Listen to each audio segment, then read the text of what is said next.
Hello friends, मैं हूं Mubeen Saudagar and now we are watching Bollywood Adda. Hello दोस्तों, मैं हूं मुबीन सौदागर। जैसा कि आप लोगों ने मुझे कॉमेडी क्लासेस, कॉमेडी नाइट्स बचाओ और कॉमेडी सर्कस में देखा है। हमेशा से मैं आप लोगों को हंसाता रहा हूं और आगे भी हंसाता रहूँगा। और आज मैं आपसे अपनी ज़िंदगी कुछ बातें शेयर करने वाला हूँ। मुबीन जी, आपसे जानना चाहूँगा, लोगों को हंसाना काफ़ी मुश्किल काम होता है, तो ये आपने जिम्मा कैसे उठाया? कब आपको पता चला कि आप इतनी अच्छी कॉमेडी कर लेते हैं? मैं दोस्तों के बीच करता था। जब दोस्तों से मुझे कहना चाहिए कि बढ़ावा मिला कि तुम अच्छा करते हो, तुम अच्छी मिमिक्री करते हो, अच्छे जोक्स मारते हो, तो मुझे लगा कि शायद मैं कर सकता हूँ।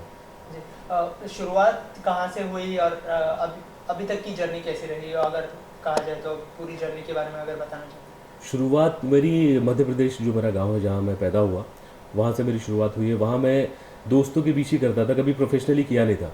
लेकिन दोस्तों को जितना कॉन्फिडेंस मुझे खुद पे था, उससे ज़्यादा दोस्तों को मुझ पे कॉन्फिडेंस था। तो मैं दोस्तों में करता रहा। उसके बाद वहाँ पे जो लोकल फंक्शंस होते हैं, इवेंट्स होते थे, उसमें परफॉर्म करता था। लेकिन कभी भी मैंने प्रोफेशनली करने की कोशिश नहीं की। लेकिन दोस्तों ने कहा कि चलो यहाँ कर लो। एक कंपटीशन हुआ था एमपी में, जो एमपी के सारे ऐसे आर्टिस्ट आए हुए थे जिनको देखकर मैं सीखा बहुत कुछ। उन लोगों के साथ मेरा कंपटीशन में नाम दोस्तों ने ज़बरदस्ती लिखवा दिया और गलती से मैं वहाँ पे फर्स्ट आ गया। और जब फर्स्ट आ गया तो फिर और ज़्यादा लोग पीछे लग गए कि तुम मुंबई जाओ, मुंबई जाओ। फिर फाइनली मैं मुंबई आ गया और यहाँ पे जब शुरुआत किया, पहला शो मेरा जॉनी आलर था, जॉनी आलर जी टीवी का। तो जॉनी भाई के साथ जब परफॉर्म किया तो वहाँ कई लोगों ने मेरा नंबर लिया कि हमारे लाइव शोज़ होते हैं, हमारे इवेंट्स होते हैं, वहाँ पे आइए, परफॉर्म कीजिए।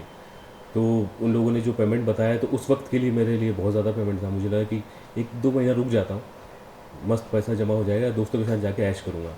तो इस वजह से मैं मुंबई में रुक गया। लेकिन मुझे ये नहीं पता था कि प्रोफेशनली और पूरी ज़िंदगी मेरी इसी के लिए है। जी। तो शुरुआत आपकी हुई कॉमेडी नाइट्स, मतलब जॉनी, कॉमेडी सर्कस से? हाँ, जॉनी अलारे मेरा टीवी का पहला शो था, जी टीवी का, जिसमें जॉनी लीवर साथ में थे। उसके बाद भी कई छोटा मोटा रोल करता रहा मैं, जैसे कि लाफ्टर के फटके में 1-2 एपिसोड किए। जी। कॉमेडी चैंपियन सहारा वन पे जो आता था उसमें किया। लाफ्टर के फटके स्टार वन का शो था।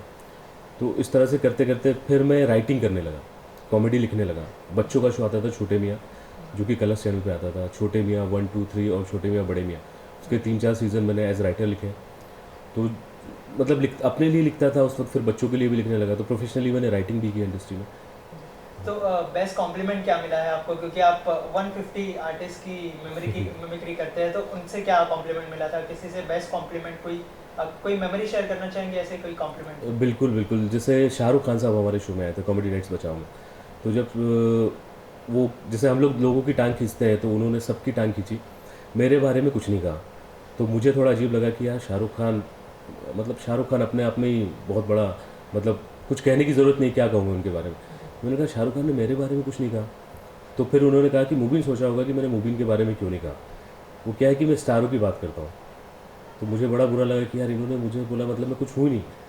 लेकिन जब मेरा एक्ट ख़त्म हुआ, उसके बाद उन्होंने कहा कि मुझे मना किया गया था कि यहाँ पे सिर्फ स्टार की बात करना, इसलिए मैंने मुबीन की बात नहीं की थी। लेकिन मैं ये कहूँगा कि मुबीन इस शो का रियल स्टार है। तो वो मेरे लिए बहुत बड़ा कॉम्प्लीमेंट था और वाकई मुझे हमेशा याद रहेगा। तो उनको कैसे इम्प्रेस किया था? कुछ दो लाइनें अगर उनके सामने जो आपने कहा था वो कुछ बताना चाहेंगे हमें? शाहरुख खान साहब के साथ मैंने फिल्म DDLJ, जो दिलवाले दुल्हनिया ले जाएंगी आई थी, उसका वो किया था कि भाई, अमरीश पुरी साहब का कैरेक्टर किया था मैंने। ओए ओए ओए, क्या बात है भाई, राज और सिमरन अभी तक नहीं बदले। 25 साल हो गए, लेकिन आज भी राज और सिमरन वैसे ही दिखते हैं, वैसे ही दिखते हैं। मैंने फिल्म देखी मराठा मंदिर में, जैसे पहले शो में दिख रहे थे, आज भी वैसे ही दिखते हैं, ज़रा भी नहीं बदले। जी, वेरी नाइस। तो उसके बाद, मतलब उसके बाद से आपको किस तरह से लिया गया, मतलब किस तरह से शोज़ आपको मिले? कुछ बताना चाहेंगे इस बारे में कि कैसी थी जर्नी? मुश्किल थी या फिर आसानी से आपको सब शो मिलने लगे? नहीं, अभी कॉमेडी नाइट्स बचाओ के बाद तो वाकई मैं मतलब बहुत ज़्यादा लोगों का प्यार मिल रहा है। क्योंकि कॉमेडी क्लासेस भी जब मैं शुरू हुआ था, कुछ उसके 350-400 एपिसोड्स हो चुके हैं जो मैंने शूट कर लिए हैं, जी। टेलीकास्ट हो चुके हैं। और कॉमेडी नाइट्स बचाओ के बाद भी एक अलग ही मतलब बहुत ज़्यादा लोग पसंद करते हैं उस शो को। और उस शो से मेरा एक अलग टैलेंट लोगों को दिखा। जैसे कि मैं जो डबिंग करता हूँ, लाइव डबिंग करता हूँ वहाँ पे, कि एक फिल्म की क्लिप उठाते हैं हम लोग और उस पर मैं लाइव उन लोगों के सामने डब करता हूँ, म्यूट करके। तो वो लोगों को एक एक्स्ट्रा मेरा हुनर देखने को मिला और मुझे वो करने में बहुत मज़ा आता है। आजकल लाइव शोज़ में मुझे लोग बोलते हैं, लाइव इवेंट्स जो परफॉर्म करता हूँ वहाँ पे लोग बोलते हैं कि आप वो जो आपने किया था उस तरह का कुछ हमारे इवेंट में करो। तो वाकई कॉमेडी बचाओ में मुझे बचा लिया। जी। हमारे देश में पहले से ही बहुत सारे कॉमेडियंस आ चुके हैं, तो ऐसा कोई इंस्पिरेशन है आपका कॉमेडी में जिसको देखकर आप हमेशा से इंस्पायर्ड होते हैं कॉमेडी करने के लिए? बिल्कुल, महमूद साहब को मैं बहुत ज़्यादा पसंद करता हूँ। उनकी कॉमेडी टाइमिंग बहुत कमाल की, बहुत कमाल के एक्टर थे, वो इंडस्ट्री में अब नहीं है। और जॉनी लीवर साहब, जिनको मैं बहुत ज़्यादा फॉलो करता हूँ, मतलब उनकी कॉमेडी टाइमिंग। और कहना चाहिए कि अगर पहले जब मैं सिर्फ आवाज़ें निकालता था, मिमिक्री करता था, तो जॉनी भाई अगर किसी पोस्टर में दिखते थे मुझे, तो मैं वो फिल्म ज़रूर देखता था। मुझे नहीं पता होता था कि फिल्म में अंदर क्या होगा, लेकिन अगर जॉनी लीवर का चेहरा मुझे उस पोस्टर में दिख गया, तो मैं सिर्फ उस वजह से वो फिल्म देखता था। बहुत ज़्यादा पसंद करता हूँ मैं आज भी। इसके अलावा जो है अभी बहुत सारे शोज़ आ गए हैं कॉमेडी के, कॉमेडी नाइट्स बचाओ, कॉमेडी नाइट्स, फिर अभी कपिल शर्मा एक नया शो लेके आया है, द कपिल शर्मा शो। तो इस कंपटीशन को आप कैसे लेते हैं? नहीं, कंपटीशन तो नहीं कहूँगा मैं, मतलब हर किसी का एक अपना स्टाइल होता है जो लोग पसंद करते हैं। कपिल भाई का एक अपना स्टाइल है, कमाल की टाइमिंग है, बहुत अच्छे आर्टिस्ट हैं। और कपिल भाई के साथ हम लोग 1 साल पार्टनर थे कॉमेडी सर्कस में। हम लोगों ने जोड़ी जोड़ी में परफॉर्म किया, और कपिल भाई से बहुत कुछ सीखा है मैंने, और कमाल के आर्टिस्ट हैं। अब वो अपना शो लेकर आ रहे हैं सोनी पे, तो कुछ अच्छा ही ला रहे होंगे। तो कंपटीशन तो नहीं मानता मैं, हर किसी की एक अपनी फ़ैन फॉलोइंग होती है, उनकी जो ऑडियंस है वो ज़रूर उनका शो देखेगी। जी। और जो है कई आर्टिस्ट जो है टेलीविज़न से बड़े पर्दे की तरफ जा रहे हैं, तो आपने ऐसे कुछ सोचा है कि बड़े पर्दे में काम करना है या ऐसा कुछ?